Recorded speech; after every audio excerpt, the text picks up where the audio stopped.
दोस्तों जितने भी क्लास 10th में हैं उन सभी विद्यार्थियों के लिए मैं आज से पिछले 10 साल के प्रीवियस ईयर्स का क्वेश्चंस पेपर सॉल्व कराने वाले हैं।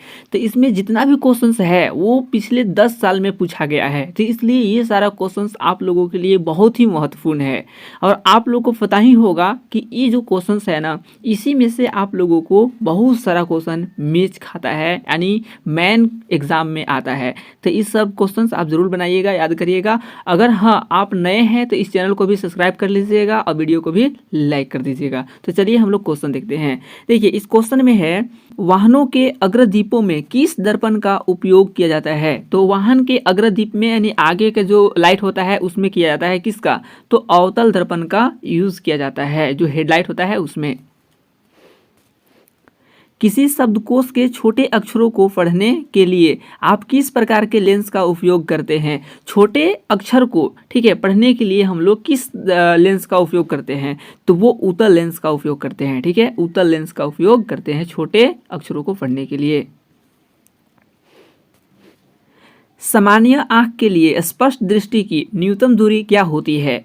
तो सामान्य आँख के लिए यानी अच्छा आँख है, नॉर्मल है, और उसके लिए कम से कम कितना दूरी होना चाहिए साफ साफ देखने के लिए, तो 25 सेंटीमीटर। विभवांतर का एसआई मात्रक लिखिए। तो विभवांतर का एसआई मात्रक क्या होता है, तो वो वोल्ट होता है, तो इसलिए वोल्ट हो जाएगा। दृष्ट धारा के एक स्रोत का नाम लिखिए। ठीक है, तो यहाँ पे जो स्रोत होता है यानी विद्युत धारा का ठीक है नाम बताना है, तो वो है सूखा सेल या लेड बैटरी। ठीक है, ये होता है आपका। श्वसन कैसी रासायनिक अभिक्रिया है, तो श्वसन ऊष्माक्षेपी अभिक्रिया है। ठीक है, ऊष्माक्षेपी। उदासीन विलयन का पीएच मान क्या है। देखिए उदासीन विलयन का पीएच मान 7 होता है, तो ये 7 हो गया। लेड एवं टीन की एक मिश्र धातु का नाम लिखिए। लेड और टीन के जो मिश्र धातु होता है उस वो क्या होता है, सोल्डर। ठीक है, सोल्डर लेड एवं टीन के मिश्र धातु है। एल्काइन का सामान्य सूत्र क्या है, ये बहुत बार पूछता है। ठीक है, एल्काइन का सामान्य सूत्र तो क्या है, CN। यहाँ देखिए CnH2n-2, ये है एल्काइन का सामान्य सूत्र। आधुनिक आवर्त सारणी के तत्वों के वर्गीकरण का आधार क्या है, तो किस आधार पे इसे वर्गीकृत किया गया है आवर्त सारणी में तत्वों का, तो वो किया गया है परमाणु संख्या के आधार पर। ठीक है, कौन सा, परमाणु संख्या के आधार पर। लार में पाए जाने वाले एंजाइम का क्या नाम है, तो लार में पाए जाने वाले एंजाइम का क्या नाम है, तो वो नाम है टाइलिन एवं इमाइलेज। ठीक है, टाइलिन एवं इमाइलेज। ठीक है, ये दोनों एंजाइम पाए जाते हैं लार में। शरीर का प्रमुख समन्वय केंद्र क्या है, तो शरीर का प्रमुख समन्वय केंद्र जो होता है वो है मस्तिष्क। डीएनए कहाँ पाया जाता है, तो डीएनए जो पाया जाता है वो कोशिका के केंद्रक में यानी नाभिक में। ठीक है, केंद्रक को ही नाभिक कहते हैं, इसलिए दोनों सेम है। जीन कहाँ पाए जाते हैं, तो जीन पाए जाते हैं डीएनए में। कहाँ पे, डीएनए में। ऊर्जा का एक स्रोत का नाम लिखिए। तो ऊर्जा का स्रोत का नाम, जहाँ से हमें ऊर्जा मिलती है, तो कहाँ से मिलती है हमें ऊर्जा, सूर्य से मिलती है, तो सूर्य हो गया। उस अवतल दर्पण की फोकस दूरी ज्ञात कीजिए जिसकी वक्रता त्रिज्या 32 सेंटीमीटर है, यानी R जो है वो है 32 सेंटीमीटर। यहाँ पे आपको देख सकते हैं, यहाँ 32 सेंटीमीटर लिखा ही गया है। और इससे हमें F निकालना है यानी फोकस दूरी, तो इसको कर देते हैं F बराबर R/2 होता है। ठीक है, R/2। तो यहाँ पे R 32 है ना, तो 32 बटा कितना हो जाएगा, 2, तो कट जाएगा 2 से कितना बार में, 16 बार में। तो F बराबर कितना आ गया, 16, तो 16 सेंटीमीटर। 2H2 + O2 2H2O में होगा अभिक्रिया के प्रकार की पहचान कीजिए, यानी ये किस प्रकार की अभिक्रिया है ये हमें बताना है। तो देखिए ये जो अभिक्रिया है आप देख रहे होंगे कि यहाँ पे 2 पार्ट में है, लेकिन यहाँ पे ये समायोजित हो गया है यानी मिल गया है, तो इसे संयोजन अभिक्रिया कहते हैं। कौन सी अभिक्रिया, संयोजन अभिक्रिया, क्योंकि यहाँ पे देख सकते हैं ये दोनों यहाँ जो है ना जुट गया है ना। ठीक है, तो संयोजन, अगर दोनों जो है अलग अलग हो जाता तो वियोजन होता, लेकिन यहाँ पे संयोजन है। मानव नेत्र में किस प्रकार का लेंस रहता है? तो मानव नेत्र में जो लेंस होता है वो होता है उत्तल लेंस। तो उत्तल लेंस आपका सही हो गया। संतरा में कौन सा अम्ल पाया जाता है? तो संतरा में कौन सा अम्ल पाया जाता है? सिट्रिक अम्ल। तो सिट्रिक अम्ल आपका सही होगा।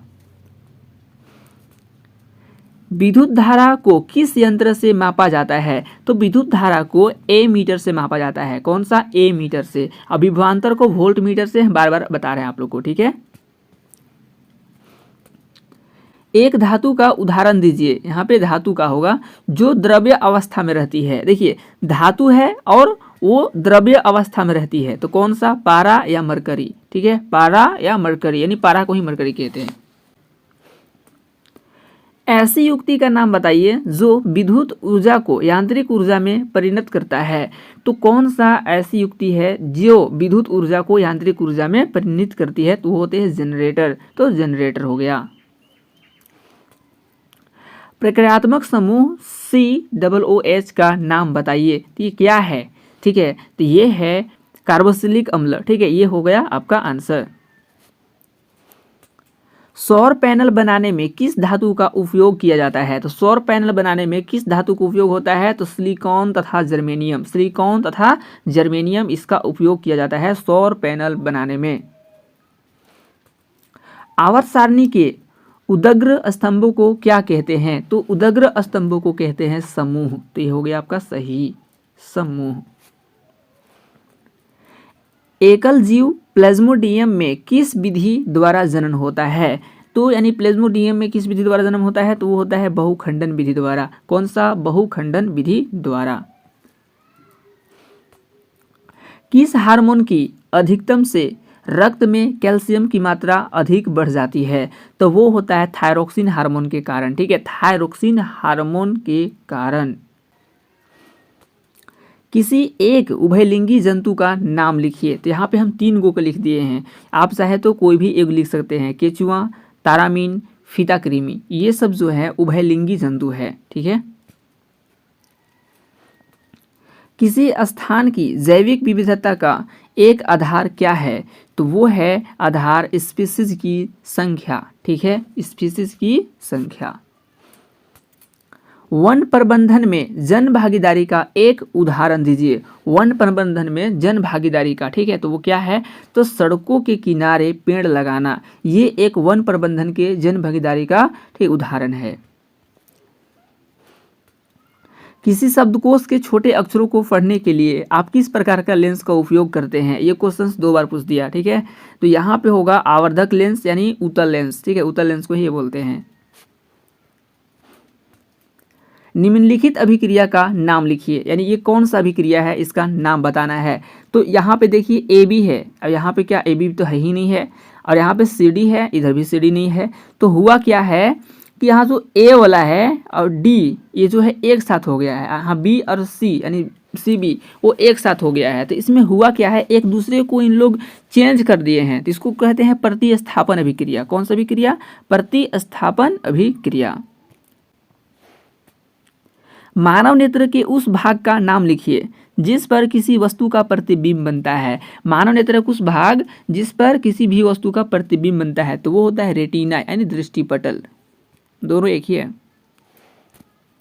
कठोर जल को मृदु बनाने में किस सोडियम यौगिक का उपयोग किया जाता है? तो सोडियम कार्बोनेट का उपयोग किया जाता है। किसी विद्युत परिपथ में 2 बिंदुओं के बीच विभवांतर मापने के लिए वोल्ट मीटर को किस प्रकार संयोजित किया जाता है? देखिए वोल्ट मीटर होता है, उसे किस प्रकार जोड़ा जाता है तार में? तो वो होता है समांतर क्रम में, ठीक है, समांतर क्रम में उसे जोड़ा जाता है, समायोजित किया जाता है। तांबा एवं जस्ता की मिश्र धातु का नाम क्या है? तांबा और जस्ता की मिश्र धातु का नाम क्या है? तो वो है पीतल। तो पीतल हो गया। विद्युत परिपथ तथा साधित्रों में सामान्यतः उपयोग होने वाला एक सुरक्षा उपाय का नाम लिखिए। यानी विद्युत परिपथ में जो सुरक्षा होता है, ठीक है, उसका एक नाम लिखना है। तो क्या होता है परिपथ में? MCV का प्रयोग करना। MCV जो तार होता है उसमें कवर लगा रहता है, उसी कहते हैं, ठीक है, MCV। एल्केन का सामान्य सूत्र लिखिए। तो एल्केन का सामान्य सूत्र क्या है? तो वो है CnH2n+2 2, यहाँ ये होगा, ठीक है, यहाँ पे n नहीं होगा, तो यहाँ पे n नहीं होगा, 2n होगा। तो ये हमारा सही सूत्र है। पवन चक्की से उपयोगी ऊर्जा प्राप्त करने के लिए पवन का न्यूनतम वेग कितना होना चाहिए? जो पवन का स्पीड होता है यानी हवा का जो वेग होता है वो कितना होना चाहिए कम में भी? तो वो होना चाहिए 15 किलोमीटर प्रति घंटा। आवर्त सारणी के प्रथम आवर्त में कितने तत्व हैं? देखिए, जो आवर्त सारणी है उसके प्रथम आवर्त में कितने तत्व हैं? तो वो 2 हैं। कई गो हैं? 2 गो। कौन कौन से? हाइड्रोजन और हीलियम। प्रोटीन के यौगिकों के संश्लेषण के लिए कौन सा तत्व अनिवार्य है? तो प्रोटीन के संश्लेषण के लिए अमीनो अम्ल जो है ये अनिवार्य है, अमीनो अम्ल। आवेग उत्पन्न करने वाले कारक का नाम लिखिए। तो आवेग उत्पन्न करने वाले कारक कौन से हैं? न्यूरॉन है, ठीक है, न्यूरॉन। समान जीन संरचना वाले जीव को क्या कहते हैं? तो समान जीन संरचना वाले जीव को कहते हैं वंश। ये हो गया सही, वंश। गुणसूत्र XY और XX किन नामों से जाने जाते हैं? तो आपको पता होगा कि XY जो है पुरुष के लिए और XX जो है महिला के लिए, ठीक है। तो इसलिए यहाँ पे लिखा हुआ है XY पुरुष और XX महिला। भारत में बड़े बांधों की अवधारणा को किन लोगों ने विकसित किया था? तो जो बड़े बांध होते हैं उसकी अवधारणा को किन लोगों ने विकसित किया था? तो वो किए थे किसान एवं जनजातियों ने, ठीक है, किसान एवं जनजातियों। किसी दर्पण से आप चाहे कितनी ही दूरी पर खड़े हो, आपका प्रतिबिंब सदैव सीधा प्रतीत होता है। संभवत दर्पण है तो उत्तल दर्पण, ठीक है। कौन सा दर्पण? उत्तल दर्पण। चाहे कितनों भी दूरी रहिए ना, तो आपका प्रतिबिंब सदैव सीधा बनेगा। विरंजक चूर्ण का रासायनिक सूत्र लिखिए। तो विरंजक चूर्ण का रासायनिक सूत्र क्या होता है? CaOCl2। ये होता है विरंजक चूर्ण का सूत्र। किलोवाट घंटा किस राशि का मात्रक है? तो किलोवाट घंटा विद्युत ऊर्जा का मात्रक है। किसका? विद्युत ऊर्जा का। इस्पात में कौन सी अधातु उपस्थित रहती है? तो इस्पात में जो उपस्थित रहती है धातु है वो कार्बन। कौन सा धातु? कार्बन है।